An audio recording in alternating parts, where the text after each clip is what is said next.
c'est bon. Vous pouvez introduire.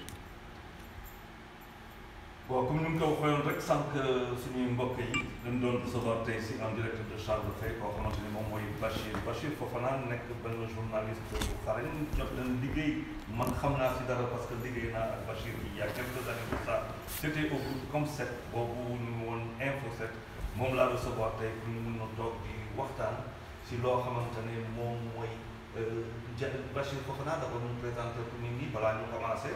ba pare moom mun a wax si loolu mun a wax tam si communication bi en même temps ñu mun a dem si loo xamante ni moom mooy son ambition. Bachir, je suis très heureux quand même de te recevoir, de vous recevoir en fait, c'est qu'on devait dire de vous recevoir. Oui, mais bon, on peut se dire tu. Voilà, nous avons travaillé ensemble avec un grand plaisir il y a quelques années de cela. Donc on a 17 minutes pendant lesquelles suñuy mbokk internet yi waa Instagram yi suñuy abonnés yi dinañ ñu suivre.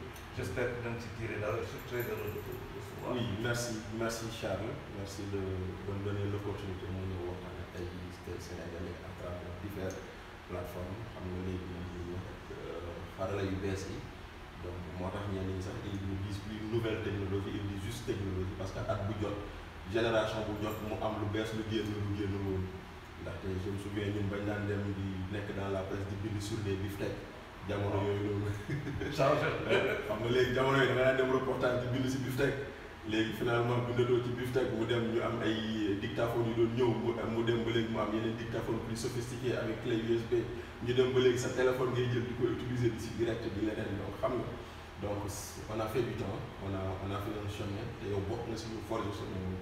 J'aime souvent dire que Charles il fait partie des premiers yi nga xam ne de façon généreuse naturelle et spontanée au cours d'un reportage mu ñëw def benn affaire mu ne ma booy kaay lii peut-être que même temps t'as oublié mais moi j'oublie pas ça et je garde toujours ça en disant que grand bi c'est une générosité ambulante quoi donc voilà donc Bachir Fofana comme ñu dit bokk nañ liggéey bokk nañ groupe comme ça ñoom ñu nekk Info 7 ñu nekk Le Populaire ñuy ànd continuer liggéey ba après les chemins se sont séparés on s'est retrouvés dans divers autres endroits. Je donne un exemple en 2007 ou 2008 quand j'étais conseiller de Bakar Dia au ministère des Sports le jour où on se faisait éliminer ba stade bi di tàkk jour boobu je me souviens yaa ñu indil Bakar Dia pour mu taxaw mu wax ak ñun journalistes yi ça t'a oublié mais moi j'ai pas oublié voilà ce jour-là je me souviens il y avait Pape Diouf aussi feu Pape Diouf ndeysaan si kii bi donc on a fait du chemin dans le journalisme on a fait un petit bout de chemin pas comme le vôtre quand même yéen a ñu si jiitu ba tey yéen a ngi si par la suite on est allé faire de la communication parce que bon c'est vrai que ñoom ñaar ñoo bokk lépp donc on a fait de la communication depuis un bon moment et depuis toujours on y est encore jusqu'à présent on occupe des fonctions dans la communication donc en termes de parcours c'est ça hein, Bachir c'est du journalisme d'abord de la communication ensuite. Alors aujourd'hui on parle justement de notre journalisme on en parle beaucoup te nit ñi sànni xeer Bachir bëri na lool nit ñi dañuy wax ci biir corporation bi am na ñu wax ci ñenn yi am na ñu wax ci yenn titres yi est-ce que tey quelque part journalistes yoo xamante ni ñun ñuy sànni xeer mu wax ko nangu quand même parce que wax nañ ko nangu mais nous ne sommes pas quelque part aussi le reflet d'une société qui elle-même a des problèmes. Non, moi je dis souvent on a la presse que nous méritons, on a le système éducatif conforme avec nos ambitions, on a les hommes politiques que nous méritons. Parce que lu ñu mën a wax ci homme politique lu ñu mën ko wax ci système éducatif war ko mën a wax ci presse bi nous sommes une sécrétion de la société kon forcément lu ñu mën a ŋàññi suñu lu nekk rek am na mais ci société bi la nekk ndaxte tey jii nii man mooy li ma gëm maintenant après il va falloir qu'on essaie de parfaire la chose il va falloir qu'on essaie de voir comment lu ñuy def mu am njëriñ maintenant c'est dans ce sens que il y a des dérives yoo xam ne yi dans la pratique du métier que nous constatons que nous voulons enlever, que nous devons enlever et maintenant pour y arriver il faut que tout le monde s'y mette il faut que la corporation s'y mette il faut que les pouvoirs publics s'y mettent parce que boobu ba léegi yaa ngi dégg ñuy wax naan il y a des décrets d'application du nouveau code de la presse qui ne sont toujours pas entrés en vigueur on parle par exemple de la mutation du CNRA en ARCA la haute autorité de régulation des communications boobu ba léegi yooyu yëpp c'est des dispositifs et des mécanismes yoo xam ne xëy na buñ ci tolloo on aura une presse beaucoup plus adéquate avec ce que nous voulons. kon yaa ngi doon ne ba ngay ne système que nous méritons en fait peut-être que la presse bu muy souffrir tey mooy que ce sont des produits yoo xamante ne dañu jaar école lycée, université, nous on n'a pas à leur apprendre à écrire ni à parler parce que l'autre on cherche juste une formation comme le disait Aimé Koulibaly, mais c'est vrai, mais Charles, aujourd'hui, il y a cette diamant, peut-être un peu moins nul sur le diamant. Tu avais en classe de CM2, tu savais écrire une lettre. Aujourd'hui, dans les débats, ma soeur qui nous l'a français. Donc pourquoi? Parce qu'à un moment donné, les gens, sous prétexte de l'éducation pour tous, ils disaient faites passer. Je donne un autre exemple. À l'école primaire, on dit qu'on n'accepte pas le redoublement dans les classes d'acquisition. Maintenant, on fait CI, C1, CM1, maître de Amour droit, on est redoublé, même si tu es le dernier de la classe. On te fait passer. Ah oui, c'est ça qu'il y a dans ce système. On n'accepte pas le redoublement. Donc, dans les classes de consolidation, des CP, C2, accès. Imagine par exemple une classe de 100 personnes CI, il y a les 100 000 CP. Nous CP, non, 6 aussi 94 qui vont en C1, les 94 qui vont en C2, on en tire encore 6%.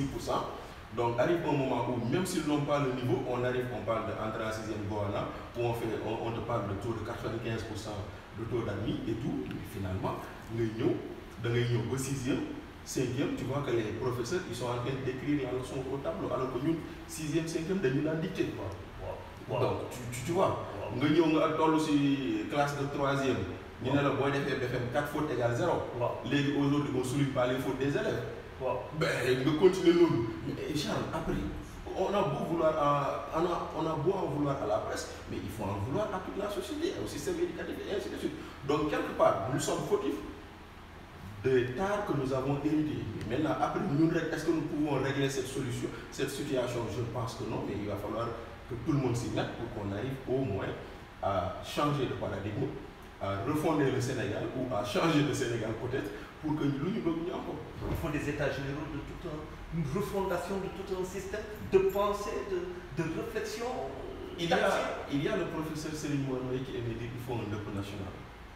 Donc, quelque part, je trouve qu'il a raison. Donc, il va falloir qu'on ait le courage, comme tu le dis souvent dans tes interventions sur Diakarlo, qu'on ait le courage de se regarder les yeux dans les yeux et de séduire certaines vérités. Donc, et ça nous permet d'avancer. Et je pense qu'une fois qu'on aura fait ça et qu'on décide, disons, de changer, de quitter l'ancien Sénégal pour le nouveau Sénégal, je fais allusion un peu à l'ancien et le Nouveau Testament, et pour peut-être, nous mais tel que nous voyons, tel que les gens se font. Mais je te dis, tu vois quelqu'un, il est en master, il parle français, tu as envie d'entrer sur la table. Des fois, dans la couverture, un journaliste qui pose une question, voilà, le lien. Ben, il va falloir qu'à un moment ou un autre qu'on s'arrête, qu'on regarde tout ça et qu'on dise qu'est-ce qu'il faut faire et qu'est-ce qu'il faut faire pour aller de tout ça. Alors, je rappelle, Bachir, que tu as été journaliste, maintenant spécialisé ici dans la communication. Justement, tu es ici dans la communication, nous le doigt, nous que mais ce n'est pas quelque chose qui est forcément présent c'est l'unité. La preuve, moi, que faut des communication, moi, il parle en pauvre de, qu'il faut bien de pays, justement, communication, tu l'as dit commencer pour atteindre l'objectif de la formation des mondes. La communication, pour moi, même si elle existe depuis très longtemps ailleurs, ça fait partie des métiers nouveaux dans ce pays. Non, la culture. Pourquoi je dis ça fait partie des métiers nouveaux? Pendant très longtemps, les gens, quand il fallait chercher un communicant, ils sont allés prendre des journalistes. Pendant très longtemps, je suis passé par là, tu es passé par là, quelqu'un est passé par là. Donc, en fait, c'est parce qu'on a toujours dit journalisme ou la communication, c'est 2 minutes dans une émission, dans un reportage, c'est mobiliser les journalistes. Ça, c'est l'aspect le plus infime, le plus minime dans le travail de communication. Donc, forcément, les décideurs ont toujours regardé les spécialistes de la communication, les communicants comme quoi que moi, Charles Wall, journaliste, j'ai une activité. Douloureux. C'est-à-dire que avant même que tu dises j'ai une activité, qu'est-ce que tu vas dire, comment le dire, quoi dire, quand le dire, l'eau c'est de la communication. Et malheureusement, c'est à ce niveau que beaucoup de nos décideurs pêchent. Je donne l'exemple, un président de la République, Warren Boudad, selon moi, vous avez dit le vaccin, il blague, mais un président, c'est pas ici. Président de Boudad, président de Boudad, de faire des Charles en blaguant, ça passe, Bachir Boudad, mais quand le président le dit, ça fait quelque chose. Après, il n'y a pas d'accord. Donc, très mauvaise communication. Donc, effectivement, tant que les décideurs ne prendront pas la communication, non pas comme la 4e ou la 5e roue de secours. Il y a 1, 2, 3, 4. Je te parle de 5e roue de secours. Donc, tant que les gens ne prendront la communication comme la 5e roue de secours, ni régler les délais. Maintenant, si vous voulez réussir, il faut associer la com en amont de toute activité. Charles, je veux faire ça. Écoutez, comment on le fait? Le momentum bi baaxul timing bi moo gën su lii ñi nga koy defee etc. jusqu'à ce que bu génnoon ñëpp tàcc ñu ne boobu. On a toujours loué les qualités communicationnelles de Barack Obama, mais bu leen xam ñu nekk ci ginnaaw di liggéey pour loolu mu am, parce que c'est pas des gens yu nga xam ne dañuy tëb rek wax. Chaque mot qui sort de leur bouche est pesé et supposé, parce que xam nañ importance bi, xam nañ contexte bu ñu nekk. Parce qu'aujourd'hui, dans le cadre, par exemple, de la situation en Palestine, il y a des mots que tu sors, tu déclenches la guerre. Donc c'est de la communication. Donc, tu vas trouver la formule la plus adéquate. Mais l'autre, donc la communication, si on la réduit à paraître à la télé pour 2 minutes dans un journal ou 5 minutes dans une édition spéciale, c'est pas ça. L'autre, c'est la dernière étape d'un long processus, et malheureusement, c'est tout ce long processus que les gens de côté. On confond une information diffusée avec la communication. Exactement. Est-ce que quelque part aussi, à mon sens, une communication, un manque de communication, une mauvaise communication, on doit évaluer par impact. Est-ce que nous non, nous sommes une société fast-food. C'est ce que j'appelle société fast-food mondiale. On veut consommer tout de suite d'absolument quoi. Donc, conséquence, le temps de l'évaluation, que ce soit dans la communication, que ce soit les politiques publiques, on annonce de nouveaux programmes sans jamais évaluer les anciens. On annonce de nouvelles décisions sans jamais mesurer les anciennes décisions. Effectivement, de façon globale, on n'évalue pas la communication. Et bien, il y a beaucoup de structures publiques. Bon, on a une stratégie de communication, ils vous disent non. Mais justement, stratégie de communication, donc c'est arrêté tout. Nous brûlons le cœur.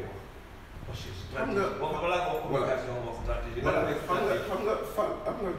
je donne mes sessions de formation, parce que j'interviens souvent sur le domaine, je leur dis,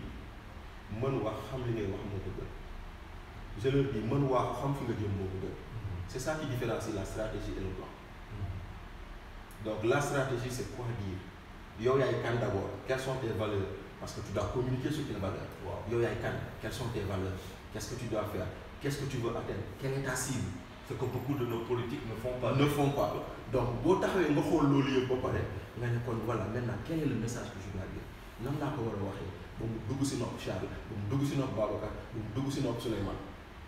Donc c'est ça la stratégie. Maintenant, le plan, moi, chaque année, ce que tu fais, quels sont les objectifs que tu vas atteindre? Tu vas dire que pendant cette année-ci, je vais faire tant d'activités, je vais faire tant. Maintenant, à la fin, si tu suis la boucle, c'est là où l'évaluation vient. C'est l'évaluation qui te permet de dire stratégie pour me dire je la maintiens, ou bien stratégie pour me dire je réoriente et je continue. Donc, stratégie de communication, moi, le plan, c'est parce que c'est pas important. La preuve, pour venir chez toi, je t'ai dit, Charles, envoie-moi ta localisation. Tu me l'as envoyé, je l'ai dit à gauche, à droite, c'est fini. Communication. Quand madame tey boo yoroon entreprise communication buy njëkk mooy boo xamante ne moom ngay def si biir entreprise moom la ñuy wax communication interne balaa nga sori dem ci biti ñuy wax communication extérieure te yenn saa yi gis nañ yenn ministres yi bu ñuy toog di wax te tàmmuñu ko wala préparé wuñu si comme il faut dañuy ñàkk a recette mooy la crise de communication de crise. C'est j'ai bien compris loolu. Voilà xam nga en fait la communication interne lu tax mu am solo yow tu travailles dans un groupe de presse, tu portes l'identité de ce groupe de presse. Donc, vous faites quelqu'un tu ne te sens pas à l'aise dans ce groupe de presse. Vous avez un groupe alors que vous êtes les premiers ambassadeurs de l'organisation dans la. Donc, il faut que vous ayez aussi bien groupe. Vous avez une identité. Vous avez une identité, vous avez ambassadeur, vous avez des valeurs communes. L'autre, c'est fait que nous avons des communications ascendantes, communication descendante, communication horizontale, le bu boobaa nit ki day ñëw mu wax ak les partenaires sociaux muy ñëw en tant que manager de temps en temps bu wàcc dugg si bureau yi wax ak nit ñi de temps en temps les grandes décisions bu ñu ko waree jël bu ñëw boo nit ñi teg leen partagé ko ak ñoom bu boobaa les gens sont informés sont impliqués des fois mu bëgg a jël benn affaire mu ñëw mooy leen sa waay lii moom lan laa ko bëgg a jël lan ngeen sax ñu ne lii ak lii même si il voulait ça mais il vous fait porter la décision donc ça a plus d'impact parce que dañu naan ñun ñoo ko porter ñun ñoo koy défendre et ainsi de suite. par le leadership. la communication par le leadership. Maintenant après nag bu boobaa nag nga def la communication externe boobu noonu nag ñenn ñi elle a un volet commercial si c'est des entreprises publiques elle a un volet institutionnel pour l'image la crédibilité la notoriété de l'entreprise. Maintenant de temps en temps nag les entreprises sont confrontées à des crises. boobaa nga dugg si communication de crise mu doon beneen forme de communication. mooy lan mbir dal na sa kaw comment le gérer. mais nag nit ñi dañ la naan la communication de crise c'est comme quand tu voyages Charles tu vas faire 3 jours en France mais tu vas amener 5 tenues au cas où nga ñëw ba aéroport ñu ne la sa avion bi am na retard comme ça au moins tu es préparé en amont. Donc c'est comme ça la communication de crise parce que comme crise moom day daanu sa kaw doo xam kañ lay daanu. donc tu te prépares en avant. Tu te prépares en disant que quand il y a une crise interne voici le process quand il y a une crise externe voici le process nga jël lépp nga dem bu boobaa bis bu ñëwee rek dañu naan lii am na kii mooy def lii kii mooy def lii kii mooy def lii kii mooy def lii et ça marche comme sur du papier à musique. Donc on a beaucoup à apprendre sur la communication. On peut intégrer en termes de normalité. Tout à fait. Tout à fait. J'espère que kontaan ngeen trop en tout cas defe naa suñuy déglu nii suñu xarit Bachir Fofana qui donne vraiment des explications te def loolu enrichissant mais Bachir da nga def journalisme spécialisation communication nga fi xam si da léegi ngay dem si beneen terrain boo xamante ne moo la di kenn xamul fii benn journalisme benn et tey si politique. Pourquoi nga sentir nécessité kooku balaa ma lay ñuy dugg si say ambition si sa bopp. waaw xam nga avant de parler d'engagement politique il y avait d'abord un engagement citoyen boo xam ne dañ ko assumer donc en tant qu'acteur public am na ay position de prise de position yu jël sur des faits de société sur des faits qui concernent ce pays-là. Et puis suñu engagement citoyen le couronnement ça a été notre engagement pour le combat pour l'autoroute à péage. Autoroute à péage bi man maa ci nekkoon porte-parole bi donc c'était des citoyens qui s'étaient levés pour dire il fallait que ñu renégocier contrat bi pour que parce que ñu gis jaarul yoon xeex nañ ci ba am na lu ñu jot a am comme résultat même si nous ne sommes pas satisfaits à 100% et ça personne ne peut l'être sauf et tout mais au moins lu ci jot a am kontaan nañ ci maintenant c'est comme ça que des gens ont dit chez nous yenn ñi xeex pour des causes nationales bi c'est vrai qu'il va falloir aussi que vous pensiez aux causes locales aux causes du terroir etc. Donc c'est comme ça que les gens ont pensé que c'était le moment de nous engager pour nos collectivités parce que dañoo gëm tamit leneen moo di ni dëkk bi nii le développement c'est à la base donc tous les plans tous les programmes quelle que puisse être leur pertinence il faut les matérialiser à la base et surtout et surtout dans les si gox yu gën a sori yi parce que tey jii nii man fu ma dëkk fu ma cosaanoo dafa bokk si man lu may tuddee les banlieues de la République ce que j'appelle les banlieues de la République mooy à partir de Ziguinchor Kolda Tamba Kédougou ceinture boobu am na ñoo xam ne ñu koy tuddee la ceinture de pauvreté c'est-à-dire que là c'est la zone où la pauvreté est plus accentuée et pourtant sont les zones les plus riches. Contradiction bu rëy la. Contradiction bu rëy nga xam tu as beaucoup de choses tu as beaucoup de potentialités et tu fais partie des zones les plus riches. Pourquoi benn bi absence de leadership boobu da ciy feeñ parce que on a très souvent des maires yoo xam ne yi nii du ñu ne jànguñu mais peut-être àdduna da leen dab wala tey jii nii si tu voulais prendre un Nokia 3310 jox ko sa papa il pourra le manipuler. Mais si tu prends un iPhone 10 jox ko sa papa il pourra pas le faire donc c'est à peu près comme ça que mise à niveau foofu la toll jamono lu mu laaj tey ambition jamono lu mu laaj dafa bëri ci gox yooyu noonu ñoo xam ne on n'a pas de leader yu ko mën a porter et c'est ça qui pousse que à ce que ñu ne kaay la ñu ñëw ñu samp suñu lënd dem laaj baatu askan bi au niveau local xoolal qu'est-ce qu'on peut apporter. ban fan la alors. à Vélingara. Vélingara c'est dans le département de Kolda c'est dans la région de Kolda mais c'est dans le département. alors tey moom lan mooy sa programme qu'est-ce que tu proposes parce que ñun ñaa ngi wax ba tey ñu ngi au mois de ñu ngi en juin 23 janvier 2022 c'est les locales ñun ñaa ngi wax la mais kenn déggagul programme local c'est-à-dire waaw xam nga en réalité d'abord premièrement à part la date du 23 au 22 janvier où nous signé par décret tout le processus en avant kenn am aussi visibilité ça aussi il faut le reconnaître mais n'empêche que ñun déjà dañoo ne doo bàyyi ba match bi commencé nga ne damaa bëgg football da ngay préparé wane sa bopp balaa match bi di ñëw donc xëy nañ annoncé nañ suñu candidature pour l'instant on a beaucoup de gens qui se rallient à nous qui nous disent que parce que d'abord c'est une candidature citoyenne ce n'est ni une candidature du côté du pouvoir ni de l'opposition on dit à tout le monde ñun suñu benn parti lañu am mooy Vélingara képp koo xam ne bopp gis nga sa bopp ci parti bi kaay la ñu liggéey c'est comme ça que nous nous disons maintenant quand les gens nous disent c'est quoi votre programme beneen bi chaque fois des fois dama lay dégg ñuy wax lenn bokk na si lu ñu sonal mooy des gens qui réfléchissent ailleurs qui viennent l'appliquer chez nous et moi je dis non je peux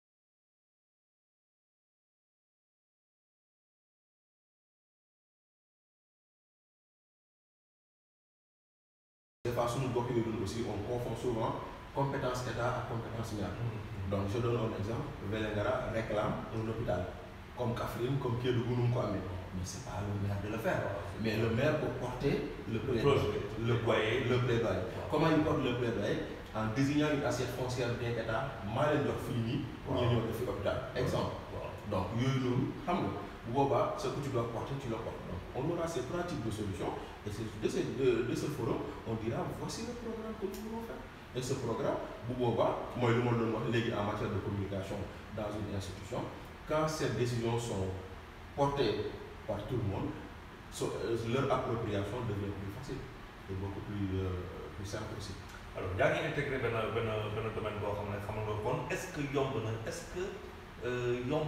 est-ce que laajul xaalis est-ce que bëri na trop est-ce que aussi yaa ngi dem di daje ak ñoo xamante ne ñoom seen liggéey mooy politique. terrain boobu nag ñoom ñoo la ko gën a. waaw loolu moom am na xam nga en fait il y a deux choses c'est vrai que ce n'est jamais facile. Entreprendre n'est jamais facile entreprendre en politique entreprendre dans le business amul benn bu ci yomb mais comme on dit qui ne tente rien n'a rien ça c'est un donc on a la détermination on a la foi on a l'envie de faire on a l'envie de travailler pour ça comme loolu mooy nekk suñu motivation première après est-ce que am nañu xaalis non parce que tey jii nii bu dee xaalis la amuñu ko mais on a des idées et on a des idées pour rechercher de l'argent ndaxte nit ñi def ba am xaalis xam nañ que nous on va lancer une campagne de souscription pour financer nos activités pour l'instant c'est des amis. C'est un minimum de combien? Bon, c'est ouvert. C'est ouvert, c'est-à-dire que Charles, tu peux me donner 5 millions parce que c'était riche, Babacar peut me donner 1 million, mais on a encore ramené 100 000 francs le mois, ou 10 francs le mois, ou 1000 francs, et il contribue. Donc cette campagne, on va la lancer. Quand on la lancera, nos amis, mes amis, je vous demande de soutenir cette campagne, c'est de lever de fonds, et ça va permettre de financer nos activités politiques. Mais après, ce n'est pas le plus important. Pour nous, parce que je dis souvent, Boudon Khalis là, Ablaye Wade Fallu en 2000, Boudon Khalis là, Macky Sall Fallu en 2012. Donc, l'affaire, ce n'est pas forcément de l'argent. Mais le plus important, c'est le désir de changement de population. Et ça, c'est très perceptible. Et les jeunes, il faut justement. Les jeunes. Justement. Donc, nous, aujourd'hui, on travaille avec les jeunes. On travaille avec les jeunes. Je donne l'exemple aujourd'hui, nous, sur nos programmes. C'est inscrire au moins 5 000 jeunes sur les listes électorales parce que je sais que ce sont ces 5 000 jeunes qui nous feront gagner l'élection. Avec 5 000 jeunes chez Maire de Vélingara. Voilà, donc aujourd'hui on a 14 quartiers, on a identifié dans chaque quartier 3 relais et ce sont ces gens-là qui, dans un premier temps, on est en train d'identifier les jeunes qui ont l'âge électoral et qui n'ont pas de pièces et on les accompagne à avoir des pièces. Donc vraiment, monsieur le ministre de l'Intérieur, monsieur le Président, nous les liens. nga ubbi gaaw liste électorale yi ndaxte ñun dañoo war a gagner mairie Vélingara te on est prêt yow rek yaa ñu tere ñu egg si foofu noonu parce que une fois que les listes seront ouvertes les jeunes vont s'inscrire massivement et on va les canaliser et la victoire est assurée inchallah. Nous sommes quasiment arrivés au terme parce que émission bi 17 minutes la neex na lool Bachir balaa ma lay may le mot de la fin rek dama lay laaj benn question jusqu'où lan mooy sa ambition politique. Mon ambition politique elle est locale pour l'instant. Elle est seulement pour mon terroir. Donc on va vers les élections, après les élections on apprécie. c'est un spécialiste de la communication te lu mu ko daanalee foofu ngay xam ne que kii spécialiste de communication parce que daf ko contextualiser dans le vraiment teg ko dans le temps Bachir ça a été un plaisir maa lay bàyyi nga tàggoo ak suñu. waaw vraiment merci Charles, merci de m'avoir donné cette opportunité. Donc tey ce matin je me suis levé, mes jumelles sont venues chanter en disant que c'est la fête des pères. Donc voilà, donc on souhaite bonne fête à tous les papas héros, parce que nous sommes tous des héros pour nos enfants, parce que pour ñoom ñu jeexal, pour ñoom ñu sonn duñu feebar, pour ñoom chaque fois qu'ils ont des besoins rek ñu lañ ko war a faj. Donc ñu ngi leen di ñaanal ku si nekk yàlla na la yàlla jàppale taxaw la lu ngay yóotu pour sa njaboot yàlla dina ko yokkal. Merci Charles, merci vraiment. du ma si yokk dara lu dul Amine parce que ñaan bi defal nga ko pour ñun ñëpp te du ma si yokk dara Amine di jox rendez-vous suñuy internautes suñuy abonné Instagram Instagram la semaine prochaine inchallah dimanche 14h30 bu neexee yàlla ça fait un plaisir jërëjëf Charles. Wow.